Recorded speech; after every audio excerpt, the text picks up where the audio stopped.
presidente. Lembra que o Bolsonaro contou essa história na campanha? Pois é, o Castelo começou a pôr ordem na casa. Imaginava ele que, contornando a crise política, podia restabelecer e consolidar a democracia. Castelo fez um grande favor ao país quando determinou que só podiam existir dois partidos, Arena, Aliança Renovadora Nacional, e MDB, Movimento Democrático Brasileiro. Não tinha fundo partidário, não tinha fundo eleitoral, tá legal, pessoal? Castelo Branco fez reformas econômicas e tributárias, mas os comunistas estavam revoltados e explodiram uma bomba no aeroporto dos Guararapes, em Recife. Eles queriam matar o general Costa e Silva, que Castelo escolheu como sucessor. Castelo era antifascista e, antes de entregar a presidência, fez a Constituição de 1967 e foi bonzinho. Não colocou lá qualquer ato institucional nem dispositivo autoritário. Costa e Silva, ao contrário, tinha um viés mais autoritário, endureceu o governo. Fez isso porque os comunistas estavam tocando terror no Brasil. Queriam derrubar o governo na amarra para transformar isso aqui numa ditadura do proletariado. Os caras eram violentos, tiro, porrada e bomba, além de sequestros e assaltos. Ainda matavam os próprios companheiros quando desconfiavam de traição. Isso encheu o saco do Costa e Silva, que acabou decretando o AI-5. Ele fechou o Congresso Nacional, cassou mandatos, inclusive o pai do Dória, e reprimiu legal os comunistas. Costa e Silva teve um AVC e não terminou o mandato. Uma junta militar indicou o general Médici para o cargo. Apesar de ter sido o período de maior repressão aos terroristas, com prisão e enfrentamento tático de guerrilha, que matou um monte de comunistas, Médici reabriu o Congresso e não cassou ninguém. Dá para desconfiar, não dá não? No início da década de 70, o mundo fervia na área cultural. A partir das ruas de Paris, tomadas pelos estudantes em maio de 1968, houve uma revolução social global, uma inversão de valores morais, ruptura política entre conservadores e liberais e econômica entre comunismo e capitalismo. Cortina de ferro dividindo o mundo.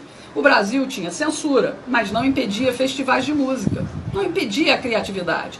Chico, Caetano, Gil e muitos outros ganharam fama e muito dinheiro nessa época. E as universidades já estavam a todo vapor. Todo vapor mesmo, pessoal. A maconha já rolava nos campos. Uma abelha me contou que foi uma ideia, uma tática do general Golbery do Couto e Silva. Ele achava que deixando os universitários fumando maconha ia afastar eles do terrorismo. E a gente viu no que deu. A droga saiu dos meios acadêmicos e foi disseminada entre as famílias mais pobres nas favelas. A origem da criminalidade forte está aí, ó. Médici queria que as coisas se acalmassem para a esquerda assumir sem violência. Enquanto isso, a juventude classe média ficava sendo catequizada por professores esquerdistas. Os militares criaram tantas estatais nessa época, pessoal, que fizeram um milagre econômico, que mexeu com o consumo dos brasileiros. Muita gente comprou, então, TV, geladeira, carro e até casa própria, através do BNH, Banco Nacional de Habitação. Minha Casa Minha Vida, pessoal, perto dos imóveis de antigamente, é tudo barraco, da pior espécie, é tapera. O Médici levou fama de carrasco porque a comunistada estava no exílio e não suportava ver o desenvolvimento do país, ainda que fosse sob controle estatal. Os comunas que ficaram aqui peitaram o governo com ataques violentos de guerrilha. Médici pretendia resolver tudo e devolver para os civis, mas comunista é uma raça desgraçada. Médici indicou Geisel, que foi tenentista como ele. Os dois, inclusive, apoiaram a posse do Jango. Esse pessoal Oliva é muito azeitado, não é mesmo? Geisel foi eleito pelo Colégio Eleitoral do Congresso e o alemão foi quem deu o início ao processo de abertura política. Ele sabia que a mídia, a cultura e o ensino já estavam esquerdizados, então a transição ia ser fácil. Enfim, Geisel se aproximou da República Popular da China, reconheceu a independência de Angola pelos comunistas, fez acordo nuclear com a Alemanha e até deu fim ao AI-5. Por tudo isso, ele bateu de frente com oficiais linha dura, que não queriam de maneira nenhuma devolver o país nas mãos dos comunistas. Geisel venceu a queda de braço e impôs João Figueiredo como sucessor. Ele sabia que Figueiredo só queria cuidar de cavalo e cumpriria a ordem de fazer a abertura ampla, geral e restrita. Com tudo pronto, foi só os comunistas do exílio voltarem. A esquerda no poder seria facilmente o próximo passo, mas de forma lenta e gradual, para que a gente nem sentisse tanto. Enquanto isso, o maior pelego de todos os tempos estava sendo gestado lá no sindicalismo. Nossa esquerda aprendeu a agir sem tanta pressa. Aturamos o Sarney, pessoal, por 5 longos anos, em troca de uma Constituição social-democrata, nome bonito para esconder a ação nefasta da esquerda comunista. Na cultura, a música brasileira já apresentava os resultados dessa esquerdização, definhando em conteúdo e em qualidade. O ensino foi banalizado e nos transformou em idiotas úteis. A imprensa e a televisão foram nos reeducando. Sem perceber, fomos renegando a família, a pátria e Deus. Tudo em nome de justiça social. Bem devagarinho, para que a gente não sentisse nada e não tivesse forças para reagir. Mensagens progressistas para moldar um novo Brasil, politicamente correto. Tivemos um soluço com a eleição do Collor, mas o sistema estava dominado e o corrupto egoísta dançou. Surgiram os caras pintadas manipulados pela minissérie Anos Rebeldes da Rede Globo, lembra? O Plano Real colocou dinheiro no bolso da sociedade e estendeu o tapete vermelho para a social-democracia. Elegemos Fernando Henrique, o sociólogo, filho de um tenentista. Ele abriu o caminho para o analfabeto sindicalista bem adestrado pelo socialismo. Lula instaurou a supremacia da estrela vermelha, onde empresários corruptos alimentavam políticos corruptos. Políticas populistas fecharam os olhos do proletariado. O governo finalmente dita regras sociais sem qualquer contestação. De novo, a política personalista em ação. Hoje, na música popular, Marcelo D2, Anitta, Ludmilla estimulam o consumo de drogas. A ideologia de gênero é cantada em prosa e verso pelo desafinado Pablo Vittar.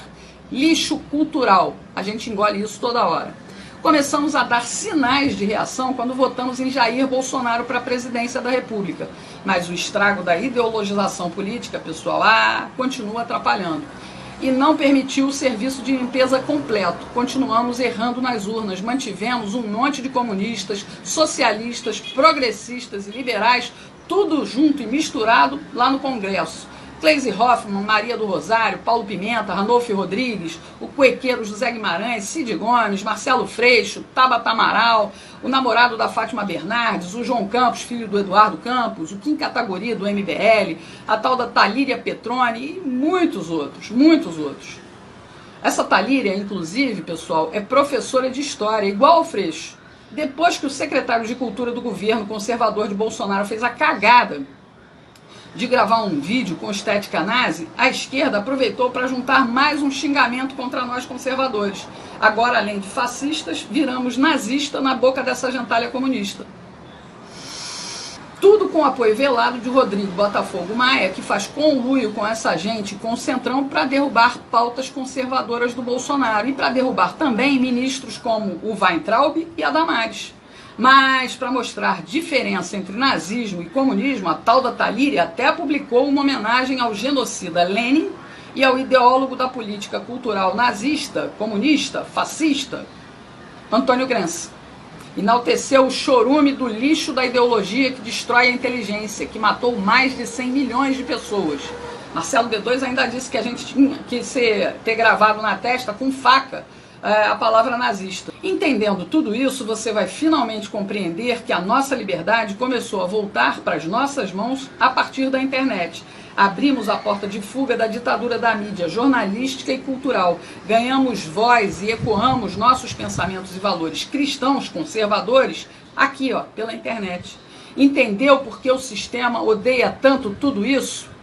Bolsonaro entrou para desviar a rota que nos levava para o comunismo, mas os comunas de capitalismo não se dão por satisfeitos, não dão trégua. Veja o caso do governador de São Paulo, João Dória. Ele é empresário de lobby. Isso mesmo, lobby. Esperto como ele só, criou o LIDE, Grupo de Líderes Empresariais. Ele viveu sempre, a vida toda, de promover encontros entre industriais, empreiteiros e banqueiros com o poder público, os políticos. Entendeu a jogada? A empresa recebe altas comissões por isso. Depois do mensalão e principalmente depois do escândalo do Petrolão, as coisas ficaram mais vigiadas e mais discretas. Aí o que fez o João Dória?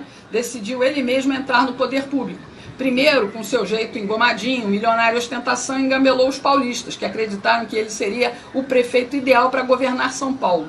Mas a ambição do Dória, a gente sabe, é bem maior. Em 15 meses, ele deixou São Paulo para trás, nas mãos do progressista Bruno Covas, e partiu com tudo para a candidatura a presidente. Mas o PSDB de Geraldo Alckmin disse não, e ele, a contragosto, acabou brigando pelo governo do estado de São Paulo. Dória mostrou logo na entrada todo o seu viés esquerdista totalitário e patrimonialista, que não vê diferença entre o que é público e o que é privado.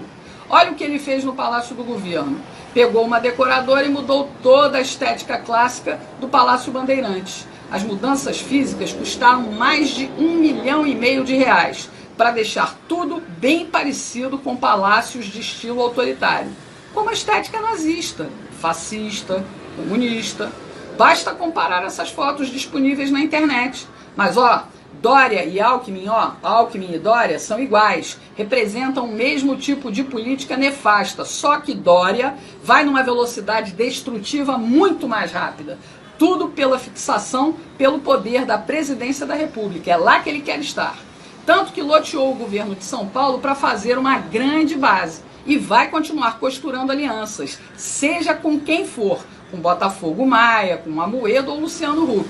Dória não tem limites, pessoal. Rodrigo Maia também não, viu, pessoal? Ele flerta até com Ciro Gomes, tudo porque ele quer chegar na vice-presidência. Eles só querem uma coisa: poder. E isso bota a mão deles no cofre do governo federal.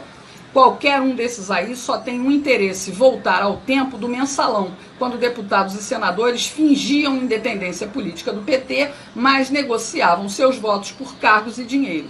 Eles querem tudo como antes da Operação Lava Jato. Os acordos estão sendo fechados.